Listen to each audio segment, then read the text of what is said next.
وی Pratap ready سابق صدر جنگلات کارپوریشن بھارت راشٹر سمیتی پارٹی امور انچارج نے ضلع سدی پیٹ کے گجویل ٹاؤن میں میڈیا سے بات کرتے ہوئے chief minister A Revanth Reddy کو گجویل اسمبلی حلقے میں گزشتہ 10 سالوں کے دوران KCR حکومت کی جانب سے کیے گئے ترقیاتی کاموں کا مشاہدہ کرنے اور گجویل آمد پر 1000 افراد کے ہمراہ والیانہ استقبال کرنے کا اعلان کیا۔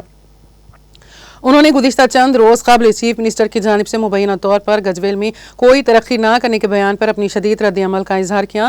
انہوں نے بتایا کہ KCR حکومت نے مولانا ساگر ذخیرہ آب کی تعمیر کے دوران بے گھر ہونے والے 9600 متاثرہ خاندانوں کو ڈبل بیڈ روم مکانات کے ذریعے R&R کالونی کو قائم کیا تھا۔ مختلف قانونی کشاکش کے باعث محض 400 خاندانوں کو معاوضے کی ادائیگی تعطل کا شکار ہو گئی تھی۔ 448 کروڑ روپے کے معاوضے کی ادائیگی باقی ہیں۔ انہوں نے وزیر اعلیٰ ریونت ریڈی، ریاستی وزراء اور کانگریس قائدین کو سستی شہرت کے لیے اخباری بیانات جاری کرنے سے گریز کرنے اور حقائق سے واقفیت کے بعد ہی لب کشائی کرنے کا مشورہ دیا۔